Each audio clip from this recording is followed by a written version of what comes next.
ಡಯಾಬಿಟಿಸ್ನ ನೀವು ತಡಿಬಹುದಾ? ಟೈಪ್ 1 ಏನು ಮಾಡೋಕ್ಕಾಗಲ್ಲ, ಅದು ಜೆನೆಟಿಕಲಿ ಬರುವಂಥದ್ದು. ಟೈಪ್ 2 ಡಯಾಬಿಟಿಸ್ನ ಖಂಡಿತ ನೀವು ತಡಿಬಹುದು. ಡಯಾಬಿಟಿಸ್ ಯಾವಾಗಲೂ ಏಕಾಏಕಿ ಬರುವುದಿಲ್ಲ. ಅದು ಬರಕ್ ಮುಂಚೆ ನಮ್ಗೆ ಸಂಕೇತ ಕೊಡುತ್ತೆ. ಪ್ರೀ ಡಯಾಬಿಟಿಕ್ ಸ್ಟೇಟ್ ಬರುತ್ತೆ. ಕತ್ತು ಸುತ್ತ ಕಪ್ಪು ಮಚ್ಚೆಗಳು ಬರ್ಬೋದು, ಸ್ಕಿನ್ ಟ್ಯಾಗ್ಗಳು ಬರ್ಬೋದು, ಬಾಡಿಯಲ್ಲಿ ಇನ್ಸುಲಿನ್ ಲೆವೆಲ್ಸ್ ನೀವೇನಾದ್ರು ಫಾಸ್ಟಿಂಗ್ ಇನ್ಸುಲಿನ್ ಮಾಡಿದ್ರೆ ಜಾಸ್ತಿ ಆಗ್ಬೋದು, ಮತ್ತು ಕಪ್ಪು ಕಲೆಗಳು ಮೊಣಕೈ ಹತ್ರ ಬರ್ಬೋದು, ಹೊಟ್ಟೆ ಸುತ್ತಾಡುತ್ತೆ ಜಾಸ್ತಿ ಆಗಬಹುದು.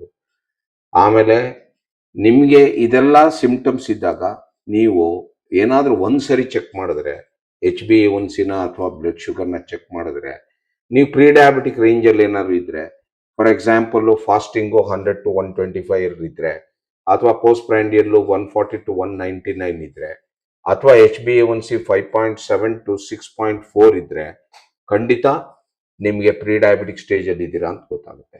ಇದು ಸುವರ್ಣ ಅವಕಾಶ ನಿಮ್ಮ ಜೀವನದಲ್ಲಿ. ಇದೇ ಟೈಮಲ್ಲಿ ನೀವು ಖಂಡಿತ ಡಯಾಬಿಟಿಸ್ನ ತಡಿಬಹುದು. ಏನ್ ಮಾಡಬೇಕು?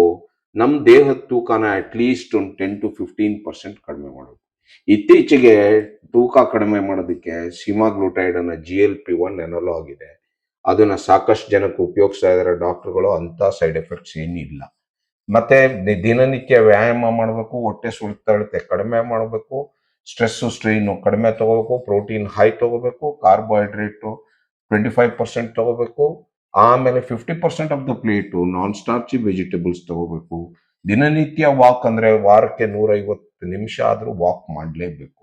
ಇದೆಲ್ಲ ಮಾಡೋದ್ರಿಂದ ಖಂಡಿತ ನೀವು ತಪ್ಪಿಸ್ಬೋದು. ನೋಡಿ, ನಿಮ್ಮ ಜೀನ್ಸ್ನ ನೀವು ಚೇಂಜ್ ಮಾಡೋಕ್ಕಾಗುತ್ತಾ? ಖಂಡಿತ ಆಗಲ್ಲ. ಆಮೇಲೆ ನಿಮ್ಮ ಫ್ಯಾಮಿಲಿ ಹಿಸ್ಟ್ರಿ ಆಫ್ ಡಯಾಬಿಟಿಸ್ ಅಂದ್ರೆ ನಿಮ್ಮ ಕುಟುಂಬದ ಒಂದು ಹಿಸ್ಟ್ರಿನ ನೀವು ಚೇಂಜ್ ಮಾಡೋಕ್ಕಾಗುತ್ತೆ. ಯಾರಿಗೋ ಡಯಾಬಿಟಿಸ್ ಇದೆ ಅಂದ್ರೆ ಇಲ್ಲ ಅನ್ನೋ ಥರ ಮಾಡೋಕ್ಕಾಗಲ್ವ? ಆದರೆ ಡಯಾಬಿಟಿಸ್ನ ಖಂಡಿತ ನೀವು ತಡಿಬಹುದು. ನಾ ಹೇಳ್ದಾಗೆ ಇದನ್ನ ಚೆಕ್ ಮಾಡಿಸ್ಕೊತಾ ಇರಬೇಕು. ಮತ್ತೆ ಇನ್ನೂ ಹೆಚ್ಚಿಗೆ ತಿಳ್ಕೊಳಕ್ ನಂಗೆ ಫಾಲೋ ಮಾಡಿ. ನಾನು ನಿಮ್ಮ ಡಾಕ್ಟರ್ ಉತ್ತಮ್ ಚಂದ್ರ.